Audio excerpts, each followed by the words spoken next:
Bienvenidos compañeros. En la presente sesión vamos a ver dos filósofos cuya trascendencia se extiende desde la segunda mitad del siglo XIX y durante todo el siglo XX, incluso hasta sus postrimerías.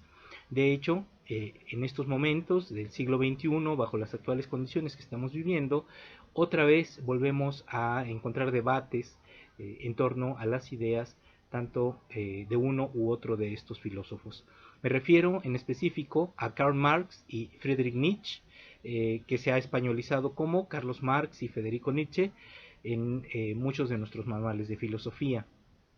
El autor francés Paul Ricoeur, en 1965, llevando a cabo un análisis de la obra de Sigmund Freud, ubica a Sigmund Freud, el fundador del psicoanálisis, junto con nuestros dos filósofos, Marx y Nietzsche, como los maestros de la sospecha.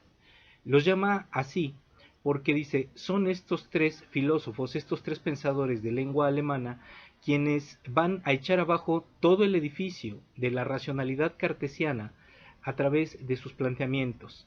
Es decir, este mundo racional, burgués, que se había venido construyendo desde el siglo XVI aproximadamente, que logra su punto de cristalización en el siglo XVIII y que para el siglo XIX había dominado completamente el pensamiento occidental, se ve cuestionado, se ve asaltado por las ideas de estos tres pensadores, que cuestionan, que van a poner en tela de juicio las ideas de el concepto de democracia, de libertad, el papel del Estado, el significado de la vida humana y por supuesto la estabilidad de la sociedad burguesa. Estos tres pensadores desde distintas ópticas, dice Ricoeur, constituyen por ende estos maestros de la sospecha que van a introducir en el pensamiento del hombre contemporáneo justamente la semilla de la duda, del cuestionamiento, del relato que se había venido estableciendo desde Descartes hasta precisamente su época, finales del siglo XIX y principios del siglo XX, convirtiéndose en las ideologías de grandes movimientos de masas, movimientos políticos que van a influir a lo largo de la historia, como fueron la Revolución Rusa o el surgimiento del fascismo en Italia y en Alemania. Comenzaremos entonces con Karl Marx. Marx nace dentro de una familia judía, de origen judío. Ya no eran practicantes de la religión judía porque se habían cristianizado con el objetivo de que el padre de Marx pudiera integrarse dentro del Estado prusiano, este Estado que el filósofo Hegel había concebido como la consumación del espíritu absoluto. Y bueno, cambian su original religión judía por la religión luterana protestante. Sin embargo, el abuelo de Marx había sido uno de los rabinos más respetables en Prusia. Marx entra a estudiar Derecho a la Universidad de Berlín y ahí entra en contacto con los jóvenes hegelianos, estos estudiantes, discípulos de Hegel, que planteaban una visión diferente de las enseñanzas de su maestro. Entre los hegelianos de izquierda más notables se encontraban David Strauss, quien había planteado que el mensaje original del cristianismo en realidad era un mensaje de rebeldía dirigido hacia las clases más pobres del Imperio Romano, pero que después la Iglesia pervirtió para convertirlo en un instrumento de dominación. Otro hegeliano, Bruno Bauer, por ejemplo, proponía que este mensaje en realidad del cristianismo había sido ficticio, ya que históricamente no existía ninguna evidencia histórica de la existencia de Jesús de Nazaret. Se encontraba también entre estos hegelianos de izquierda Max Stirner, que posteriormente terminará rompiendo con los hegelianos, con los jóvenes hegelianos, y Mikhail Bakunin, de origen ruso, que posteriormente se convertirá en uno de los líderes teóricos del anarquismo y posteriormente se enfrentará a Marx en términos políticos dentro de la Asociación Internacional de los Trabajadores. Sin embargo, dentro de estos jóvenes hegelianos va a destacar la figura de Ludwig Feuerbach.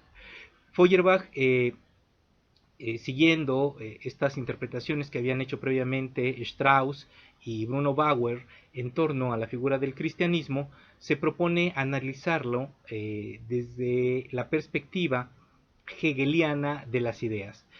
Y dice Ludwig Feuerbach, en realidad lo que encontramos en todo pensamiento religioso es una traspolación de las relaciones sociales, de las relaciones humanas, hacia el mundo metafísico de la teología. Poniéndolo en otras palabras, lo que nos quería decir Ludwig Feuerbach es que el hombre proyecta el tipo de relaciones de su sociedad hacia el mundo de los dioses. Por ejemplo, un pueblo guerrero tendrá dioses guerreros. Pensemos, por ejemplo, en el Valhalla de los vikingos. Los vikingos se imaginaban el mundo de sus dioses así como ellos vivían. Sus dioses se las pasaban en guerras y en banquetes. Si pensamos en la religión azteca, los aztecas imaginaban que su dios Huitzilopochtli era un guerrero que se alimentaba de la sangre, de los corazones ofrecidos en sacrificio. Tezcatlipoca danzaba, así como ellos tenían sus propias danzas, imitando el movimiento de los astros, en fin. Entonces, el Ludwig Feuerbach nos va a decir que el cristianismo está calcado, en realidad, de las formas burocráticas que tenía el Imperio Romano para finales de la época imperial, y estas estructuras van a ser reproducidas dentro de la teología. Por ejemplo, así como hay un emperador para todo el imperio, resulta que hay también hay un dios que gobierna todo el universo. Así como el imperio se divide en tetrarquías, recuerden que tetra es una raíz griega que significa cuatro, pues también hay cuatro arcángeles, ¿no? Es que están al servicio de Dios y que hacen las veces de administradores, vamos a plantearlo así, de el universo. Así como la familia desde la época romana está constituida por mamá, papá e hijos, dice, bueno, pues también en la teología se forma la figura de la Sagrada Familia. Para Ludwig Feuerbach, por lo tanto, el hombre hace a Dios a su imagen y semejanza. Así como es la sociedad del hombre, así como el hombre se percibe a sí mismo, así construye su idea de Dios. Feuerbach propone entonces que para sustituir a esta religión teológica que ha venido dominando la mente y la conciencia del hombre a lo largo del tiempo, incluso además dice que ha sido muy nociva sobre todo para la mujer. Podríamos ubicar a Feuerbach como uno de los primeros autores feministas. Lo que tiene que hacer la humanidad es construir una nueva religión civil, pero edificada sobre la idea del amor entendido como la vida en comunidad, para que a través de los lazos de solidaridad el ser humano se encuentre a sí mismo. En Feuerbach encontramos un concepto que había formado muy tardíamente Hegel, que es el concepto de la alienación o de la enajenación. Para Feuerbach, la alienación que sufría el hombre era sobre todo espiritual, en el sentido de que le atribuía a Dios, a su idea de Dios, de los dioses, de la religión, todos aquellos valores que en realidad le pertenecían a sí mismo. Enajenar significa quitar, hacer ajeno. Por lo tanto, era como si el pensamiento religioso vaciara de contenido al ser humano, le quitara, le hiciera ajenos sus propias virtudes y se las otorgara a un ser imaginario, que en este caso sería Dios.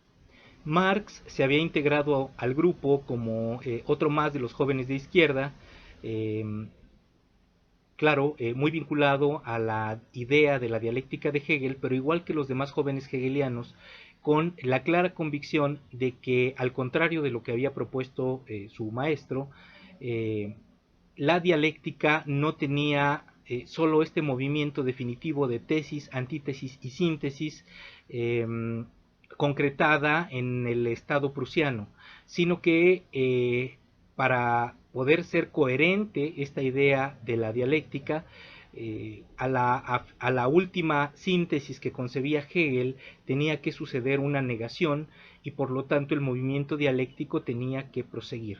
Es decir, los cambios tenían que seguir sucediéndose, el Estado prusiano no era perfecto y era necesario descubrir los mecanismos que llevaban a esta dialéctica.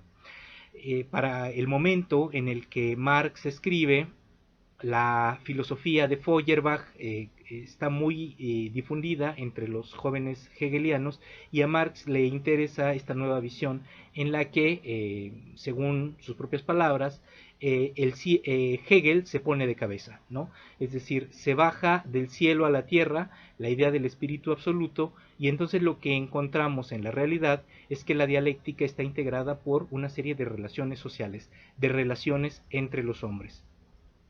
Marx también se había formado como economista, había leído a los clásicos de la economía política, a Adam Smith y a David Ricardo, y de la lectura de estos dos economistas ingleses obtiene su teoría del valor trabajo, es decir, las cosas, las mercancías, valen no por sí mismas, sino por la cantidad de trabajo humano, de vida humana, que está invertida en su elaboración.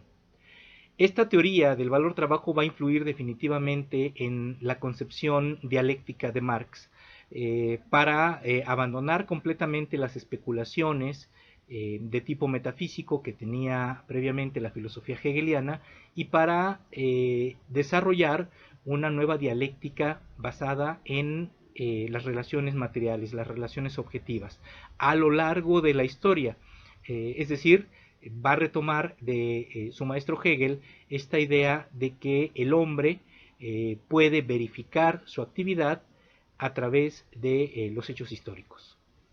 Marx entró en contacto con el movimiento obrero en Francia, en Inglaterra y en Alemania, y se encuentra con un movimiento ya bastante extendido que ha ido mejorando sus formas de lucha de aquel primer foco de resistencia que había sido el movimiento ludista en Inglaterra, la destrucción de las máquinas. Se pasó a la Carta del Rey, posteriormente a las sociedades secretas, y después a las trade unions, ¿no? Lo que serán posteriormente en español los sindicatos, con el arma de la huelga como la principal forma de lucha de los trabajadores.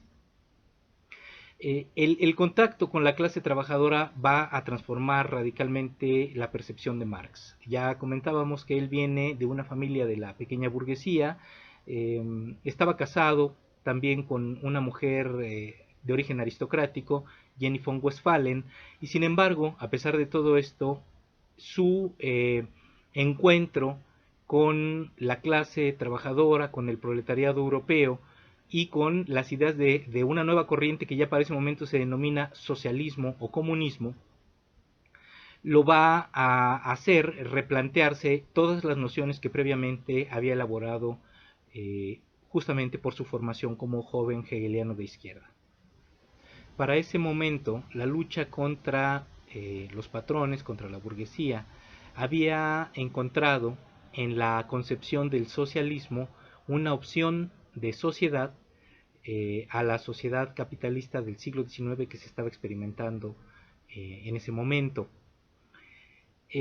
No obstante, este socialismo o comunismo había pasado por una concepción, una elaboración que hoy conocemos como el socialismo utópico, en el cual la idea central es que se puede transitar de manera pacífica del capitalismo hacia el socialismo a través de una transformación moral específicamente de los capitalistas, de los medios de los dueños de producción, y por supuesto también de una extensión entre toda la sociedad de las ideas de solidaridad y de cooperación. Este socialismo utópico estaba representada por el conde de Saint-Simon, por Charles Fourier, por Robert Owen, por Louis Blanc, entre otros. Obviamente ninguno de estos experimentos de tipo socialista había tenido un amplio calado en la sociedad, y existían a su vez un grupo de grupos socialistas todavía muy interesados en el tipo de tácticas que se habían empleado durante la Revolución Francesa, en el cual, organizados dentro de sociedades secretas, se conspiraba para poder dar un golpe de Estado. El ejemplo de los Illuminati de Baviera, de Adam Weishaupt, exhibe claramente cómo se concebía esta idea de la abolición del capitalismo. Los Carbonarios en Italia, la Mano Negra, es decir, sociedades secretas donde los trabajadores más radicales se reunían para planear la destrucción del capitalismo. Marx entra en una de estas sociedades secretas, la Liga de los Hombres Justos, y ahí, en compañía ya de Friedrich Engels, que va a ser su pareja teórica a lo largo de toda su vida. Engels provenía de la burguesía inglesa, era hijo de un fabricante inglés, pero que coincidía en el análisis económico y político de Marx. Junto con él deciden que esta sociedad de los hombres justos pues ahora cambiará de nombre y se va a llamar Partido Comunista Alemán. Junto con Engels redacta el Manifiesto del Partido Comunista, que es, junto con la Biblia, el libro que se ha traducido a todos los idiomas del mundo y editado mayor cantidad de veces. Ahora bien, ¿cuáles son las diferencias entre la dialéctica de Hegel y la dialéctica de Marx? Marx concibe la dialéctica a partir de tres leyes. La primera ley es la ley de unión y lucha de contrarios. Todos los seres, todas las realidades llevan dentro de sí su propia negación. Están opuestos, pero al mismo tiempo se encuentran unidos. Él ve esta ley de unión y lucha de contrarios en las dicotomías burguesía, proletariado, capital, trabajo, orden, revolución. Es decir, no se puede pensar el uno sin el otro.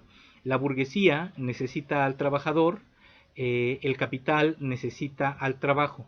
Son opuestos, pero al mismo tiempo se encuentran unidos. No pueden existir previamente. El proletariado, como clase social, es una clase social que surge como producto del desarrollo de la clase burguesa. Antes no existía una clase trabajadora, una clase asalariada. Es necesario que la burguesía se convierta en poseedora de los medios de producción para que una parte de la sociedad se convierta también a su vez en proletaria. Bien, la siguiente ley que considera Marx es el cambio de cantidad en cualidad. Dice Marx, vemos en toda la naturaleza, vemos en toda la realidad que cuando cambiamos la cantidad de algo, su cualidad también se transforma. Poniéndolo en términos más sencillos, ¿no? Un obrero protestando es eso, solamente un obrero protestando, pero 100 obreros protestando ya son una huelga. El cambio de cantidad también cambia la cualidad del ser, la cualidad de la existencia. Muchos obreros en huelga, ¿verdad? Constituirán una revolución. Muchas revoluciones en el pensamiento de Marx van a transformar las relaciones capitalistas de producción y traerán ese estado esperado que sería el comunismo. Finalmente, la ley de negación de la negación. En esta ley que ya habíamos visto en Hegel, lo que plantea Marx es lo siguiente: cuando se niega un estado de algo, lo que tenemos es una nueva afirmación, y este movimiento no se detiene, sino que constantemente se está repitiendo ese proceso, ¿no? Es decir, la realidad es dialéctica, la realidad no es estática, la realidad se encuentra en un movimiento constante.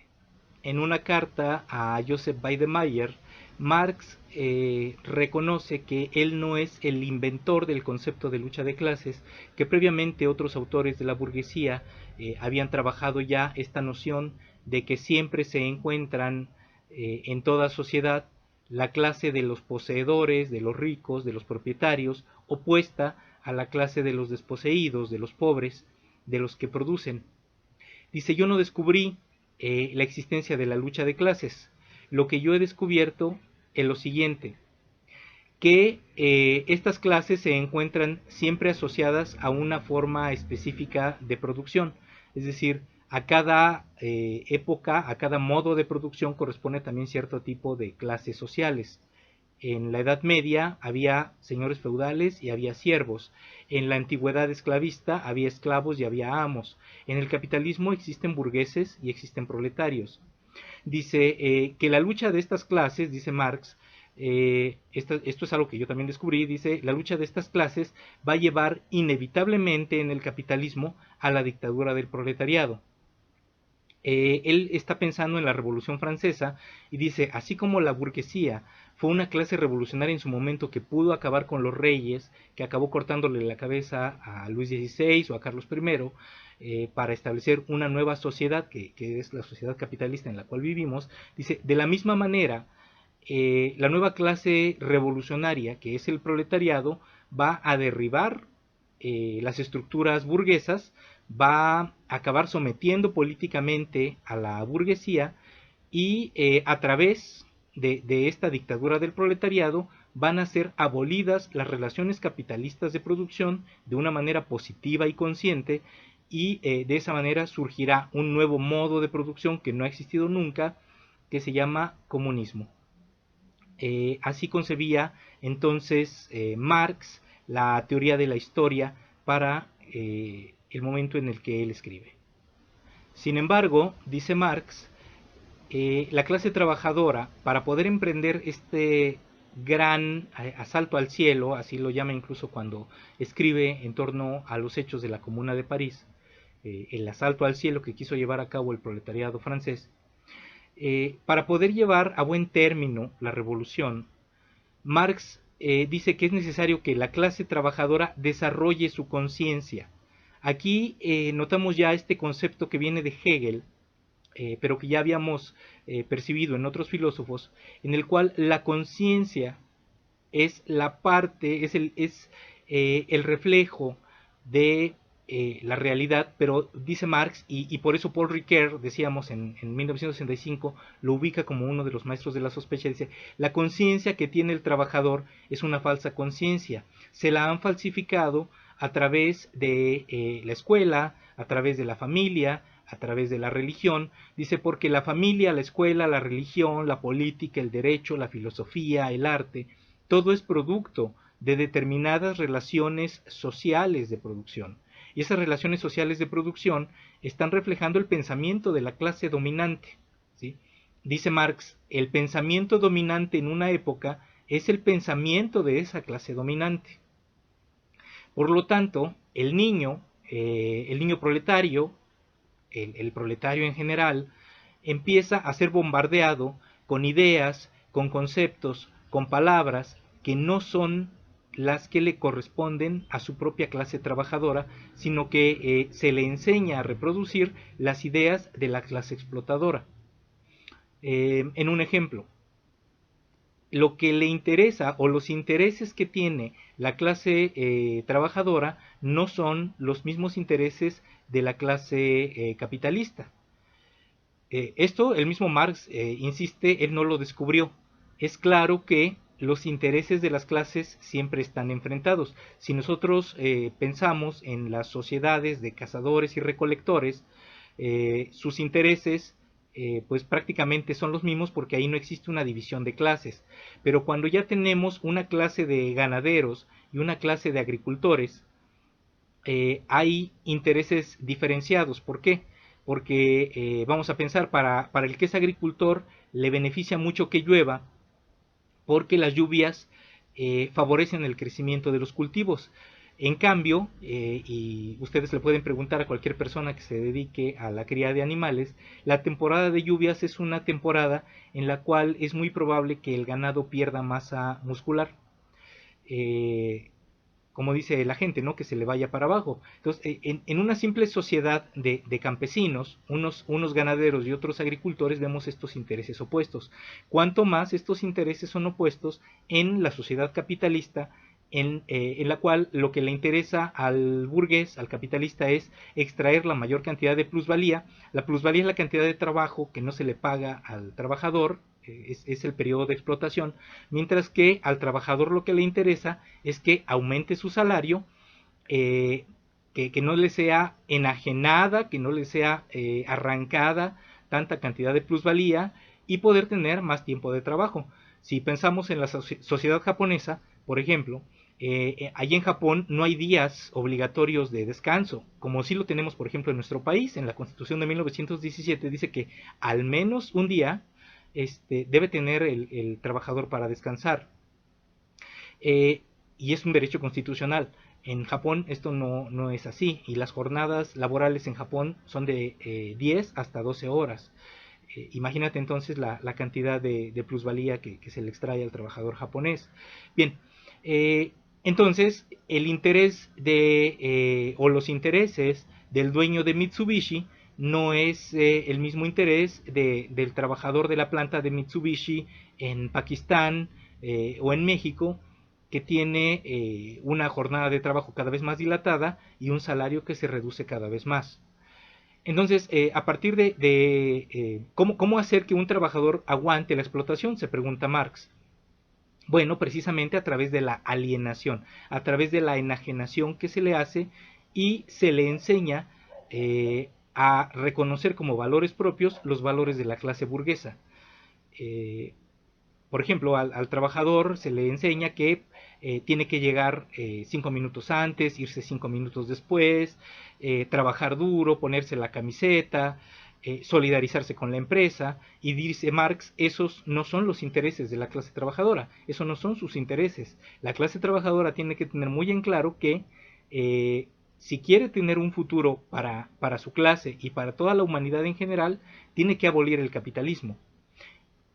Por lo tanto, el desarrollo de la conciencia de los trabajadores es uno de los principales ejes en los cuales la filosofía marxista siempre va a hacer hincapié. La filosofía marxista es así una filosofía materialista de la historia. ¿Qué significa esto? Que Marx ve en el desarrollo histórico la realización del movimiento dialéctico que es impulsado por la lucha de clases. Dice, así como los antiguos despotismos orientales, ¿no? Egipto, Babilonia, etcétera, llegaron a su fin, así como las sociedades esclavistas de Grecia y de Roma llegaron a su fin, así como el dominio feudal, incluso después de 1000 años, llegaron a su fin. De la misma manera, dice Marx, el capitalismo se derrumbará. Para Marx, no obstante, era muy claro que el derrumbe del capitalismo era inminente. Incluso él lo llega a profetizar 2 veces y no sucede, porque después tiene que reconocer, poco antes de morir, reconoce que el capitalismo tiene la capacidad de flexibilizarse, de transformarse y de adaptarse a las nuevas condiciones. Pero, por ejemplo, en 1848 él veía ya el derrumbe del capitalismo cerca, no se dio. Después, en 1871 también lo vuelve a predecir el derrumbe del capitalismo, tampoco se da este derrumbe. Y autores posteriores, como en el caso de Rosa Luxemburgo, van a complementar la idea de Marx. Dicen, sí, el capitalismo se va a derrumbar, pero lo que no sabemos es cómo va a ser. Puede ser a partir de una revolución obrera, de una revolución proletaria que va a traer el comunismo y por lo tanto va a salvar a toda la humanidad, o será por la caída de la humanidad en la barbarie. Es decir, el capitalismo va a agotar tanto sus fuerzas productivas que lo único que va a tener es un retroceso, ¿sí? Y entonces vamos a vivir un retroceso a lo que sería la Edad Media o etapas anteriores, ¿verdad? Que son ubicadas por estos autores de la socialdemocracia, Lenin incluso posteriormente, como la barbarie, ¿no?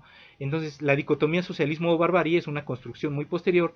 Sin embargo, Marx asumía que el derrumbe del capitalismo estaba cerca. El siguiente filósofo que vamos a estudiar es Friedrich Nietzsche, alemán también como Marx. Nietzsche nace muy cerca de Leipzig, muchas veces lo ubican como un filósofo de esta ciudad, pero en realidad él nace en Rocken, una población cerca de ahí. Muy joven, se destaca ya por sus habilidades. A los 23 años ya tiene una cátedra de filología en la Universidad de Basilea. Está muy influido por la filosofía pesimista de Arthur Schopenhauer, pero también va a dejar una huella en su pensamiento el postulado evolucionista de Darwin. Estas dos influencias, además de su admiración por el músico Richard Wagner y su exaltación de la mitología germánica, van a producir en Friedrich Nietzsche un crisol en el cual la crítica a la sociedad liberal burguesa va a ser contraria a la que va a hacer Marx. Nietzsche va a criticar al mismo tiempo tanto la sociedad burguesa de su tiempo como los postulados marxistas de la abolición del capitalismo. Para Nietzsche, el europeo ha corrompido su espíritu a lo largo de generaciones de judeocristianismo, y el socialismo es una expresión más de esta corrupción. Lo que necesita el europeo es renovar su espíritu y encontrar el verdadero sentido de la vida, pero no una vida como una abstracción, sino la vida en un sentido material, biológico. Insisto, está detrás la filosofía de, perdón, la propuesta evolucionista de Darwin.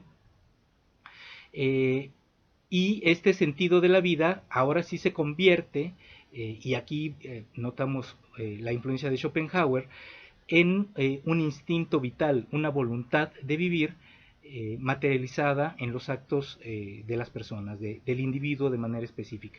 Como Schopenhauer, Nietzsche reconoce que la vida es lucha, es dolor, es sufrimiento, es un constante enfrentamiento contra el destino. Sin embargo, no acepta el pesimismo de este autor.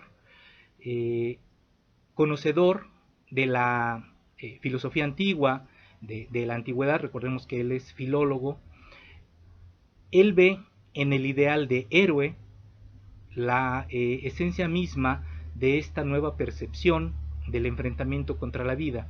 El héroe griego es el héroe trágico, se materializa en las tragedias griegas de Sófocles, como Medea, como en el mito de Heracles.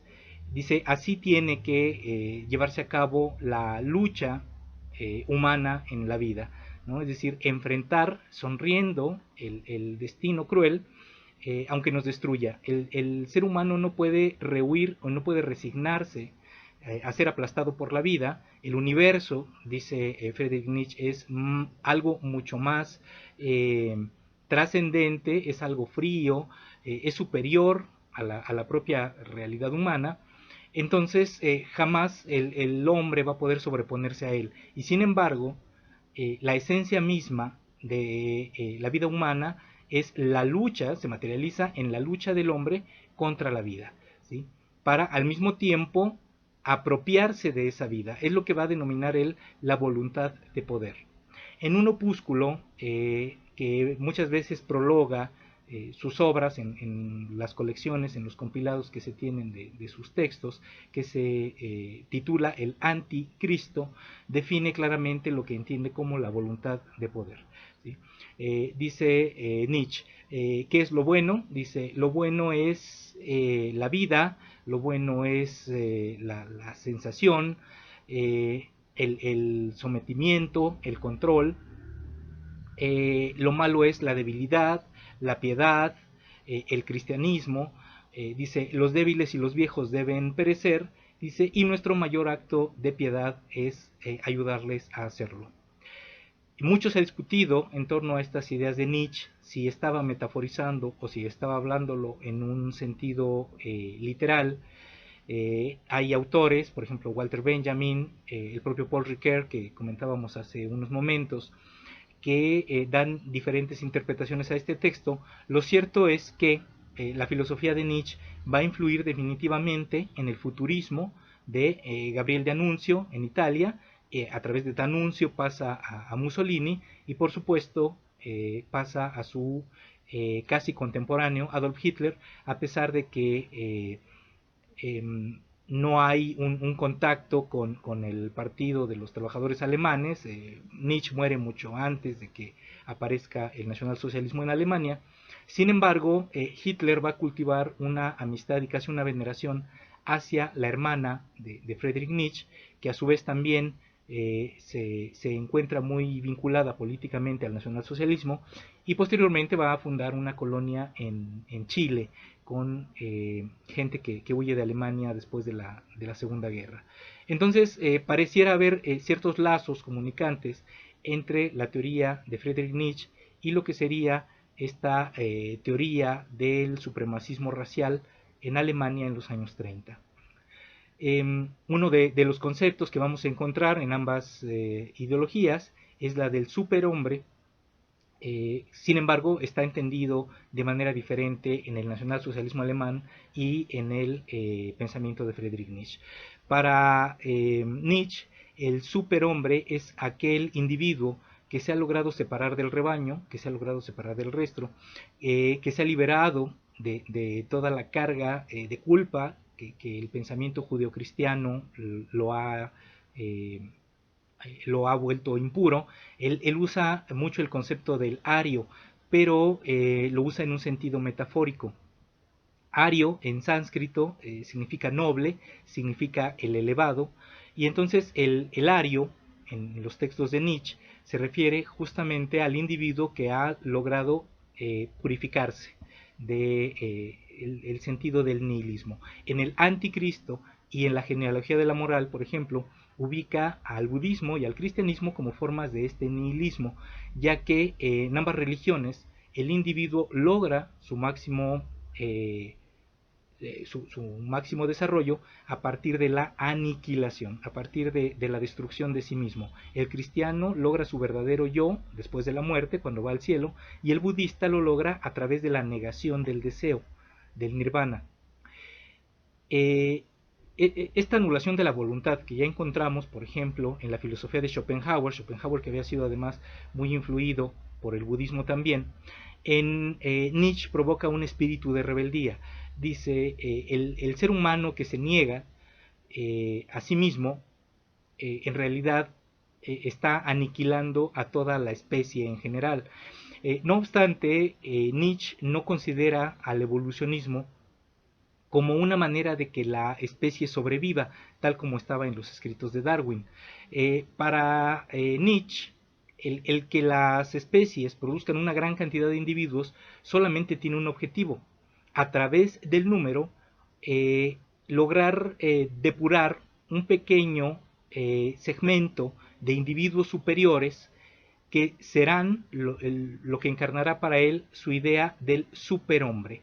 En alemán, el Übermensch, aquellos hombres que están, como incluso dice una de sus obras, más allá del bien y del mal, que tienen una moral de nobles, de arios, y que su único objetivo es el cultivar el espíritu de superioridad y de jerarquía y la voluntad de poder. A través de esta idea del superhombre es que Nietzsche reproduce en varias de sus obras la noción de cómo el espíritu humano ha ido perdiendo su esencia cuando, y en esto coincide con Ludwig Feuerbach, le ha ido concediendo a la idea de Dios los valores que en esencia tiene el hombre mismo. Y Nietzsche hace una crítica muy fuerte al ateísmo de su tiempo. Sin embargo, él mismo se plantea como un ateo, pero él lo asume como una crítica al racionalismo cartesiano. Propone lo siguiente: dice, con la ciencia, con el desarrollo de la ciencia, de las artes y de la filosofía, el hombre moderno se ha dado cuenta que no necesita de Dios, y por lo tanto lo ha echado al cesto de los desechos. Sin embargo, dice Nietzsche, Al hacer esto, lo que hace el ser humano es también echar al mismo cesto todos aquellos valores que previamente le había asignado a Dios, pero que en realidad le pertenecían a él. La idea de bondad, de belleza, de trascendencia, de sabiduría, que el hombre le había asignado a Dios, ¿sí?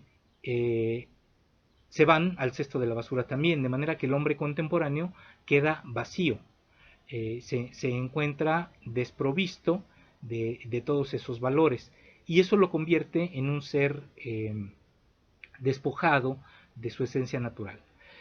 Por ello Nietzsche proponía que el superhombre era una manera de recuperar el sentido de lo verdaderamente humano. Claro que como admirador de Wagner que era y admirador de la mitología germánica, para Nietzsche el prototipo de superhombre estaba encarnado en el hombre alemán, ¿no?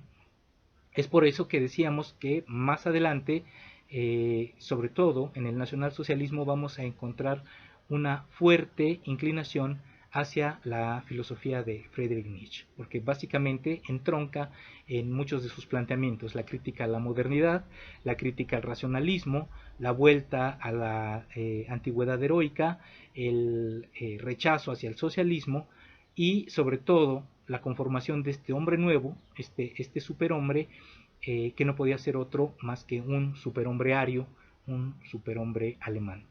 Bien, en Nietzsche también encontramos la idea del eterno retorno. Él toma la imagen del Uroboros, la serpiente que se muerde su cola, y dice, la historia es un constante retorno sobre sí misma. No hay una dialéctica, es decir, el porvenir es una ilusión de la mente humana, el futuro no será nunca otra cosa más que la constante vuelta a los modelos anteriores, ¿no? Así como hubo un imperio babilónico, un imperio persa, luego hubo un imperio romano, luego hubo un imperio carolingio, luego hubo el imperio británico.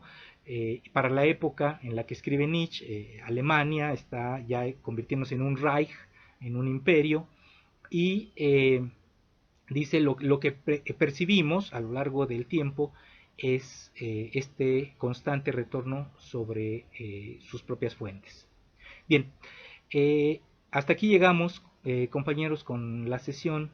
Eh, Les recomiendo, como siempre, que lean las páginas de su libro que se encuentran en la plataforma, también los materiales que integramos para que puedan complementar su conocimiento y podamos participar en nuestra sesión de preguntas y respuestas.